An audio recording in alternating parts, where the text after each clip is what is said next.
I feel most alive when I'm on my feet, traveling, working remotely, dealing with Wi-Fi connections, not knowing if this call is going to go through with a potential client and a big pitch I'm proposing. That's the kind of stuff that as a entrepreneur makes me need to work a little bit harder because there are different challenges that you face.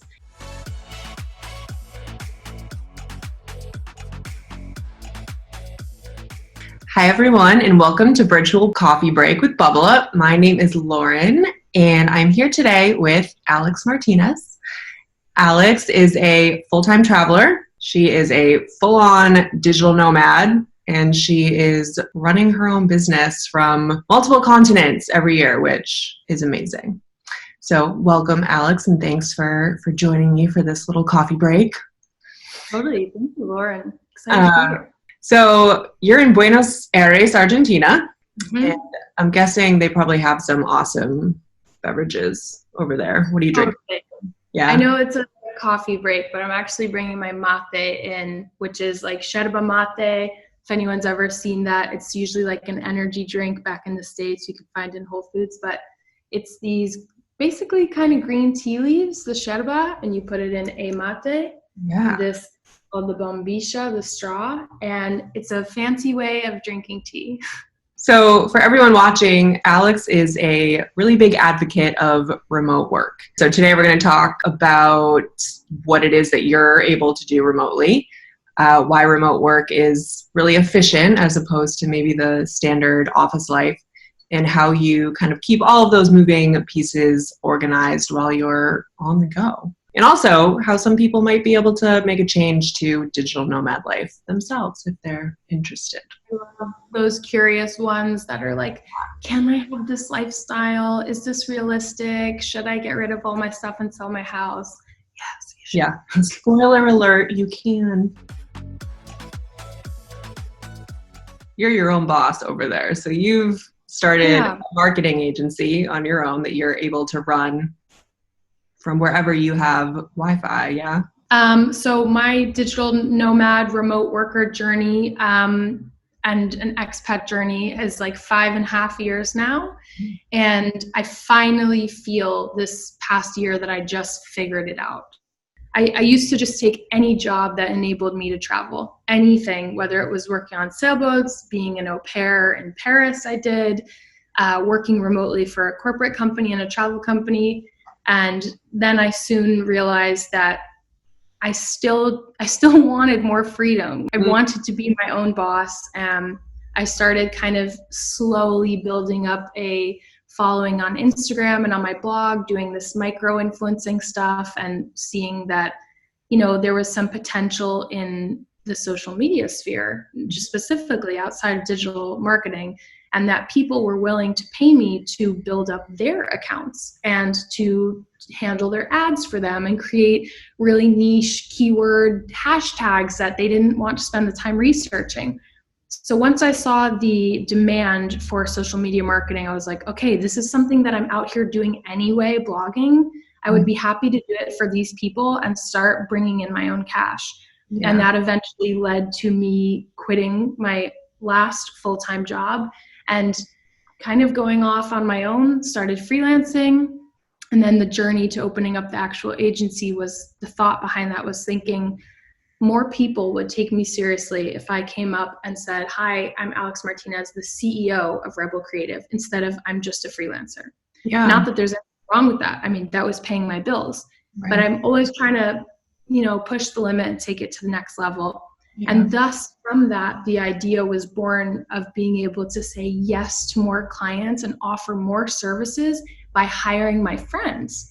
So then this niche focus came of being a feminist marketing agency and a global collective of freelancers. So we've grown to a team of 14 girls in 6 different countries, 4 different continents, working in all different time zones, and we cover 7 languages as well. So by opening up the company and bringing on different people, then my client base can grow exponentially. And from a more business perspective, as an entrepreneur, for anyone that's thinking about starting their own agency, you can also, take your finder's fee of that. So the idea was I still handle my own client accounts, but as I'm connecting people and pairing a female freelancer with a woman-owned business or brand, then I can have more of a passive income so that if 5 years from now, if the company grows and I have lots of girls working for me and lots of clients coming to me, that I could eventually stop and back off of doing the niche hashtag typing out and sit back and have a true leadership role in my company. And that's kind of the goal. If you are the person that has the bug, that travel bag, and it's your priority and it's what makes you most happy, and you are also someone that just can't work a corporate America 9-to-5 traditional job, even if you can, but you just choose to not do that from an office space, but perhaps a cafe or a co-working space or a hammock on a beach in Thailand, whatever you want.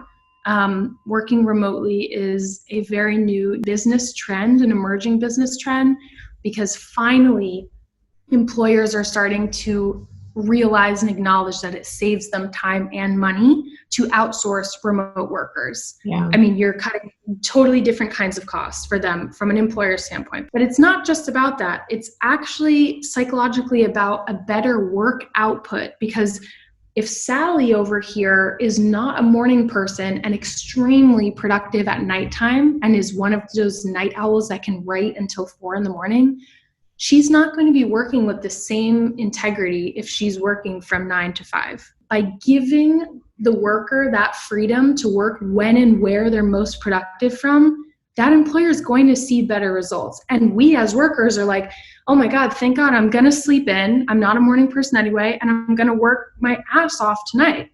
So there are multiple benefits to remote work. I could go on and on about it, but those are just a few little samples of why it's better for employers and employees as well. You've got this company, you have multiple clients, and you have multiple girls that are working all over the world. Are there any tools that you use to kind of keep this all organized and stay on top of it? Yes, I just wrote a blog post actually about this, some of the best tools that I use in my business. Big one up there is Slack. That's how I communicate with everyone, because we are all in different time zones. And if I want to do a quick announcement, many big companies use Slack instead of email blasts. They're very helpful. I use Trello when I'm planning content, so I'll actually make different boards in there. It's a great tool to have a view of a month's batch of social media posts and easily have my girl go in there and add, little edits or change the copy for the caption or hashtags. And then, of course, the main one that I use is Bubble Up, because everything that I create or any notes from talking to those people with the other tools gets stored in Bubble Up. And I've pretty much completely switched ever since finding it from Google Drive to Bubble Up, because it's a different ball game. Like, I'm adding not only PDF files and notes and images and videos, but actually adding web links. That's my favorite thing, because you can't do that in a Google Drive folder. You would have to create a Google Doc, hyperlink the web link, and then open that up and then let it take you. Whereas in a Bubble Up folder, I have a blog post that's linked on the web right next to my note with the notes and the picture that I want this to all go in, and send that to my client. There's just no platform that mixes all those mediums into one folder or subfolders. Yeah. We've been chatting for a bit and think we're running out of time here, but for anyone that wants to maybe reach out to you, find out more about, starting up their own business, about digital nomad life, anything, where can people find you on the internet? Yeah. Anyone watching, if you have questions or comments, please let me know, because I really like connecting with people that are either newbies and curious, or people that are already doing that and just want to meet up virtually or something. But so I have my travel blog on Instagram and website. It's just called Tipsy Soul. And the agency that I founded is called Rebel Creative Co. And we also have an Instagram, TikTok, Pinterest, all of that stuff. And we actually do weekly tips from all of our Rebel girls. All of this you can find out by following rebelcreative.co on Instagram.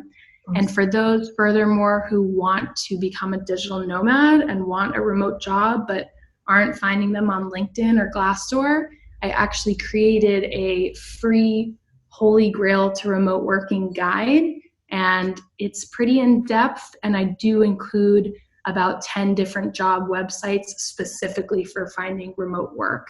So anyone that's interested, please contact me. I would be happy to give you my guide and give you some juicy information so that you can change your life, hop off the bandwagon, be your own boss. And we'll link to your folder full of resources in the description here, so people can definitely check that out. But yeah, thank you so much, Alex, for all of that insight and knowledge. Hopefully you have a great rest of the day, and chat with you soon. Chat with you soon. Bye. Bye. Thank you so much. Yeah.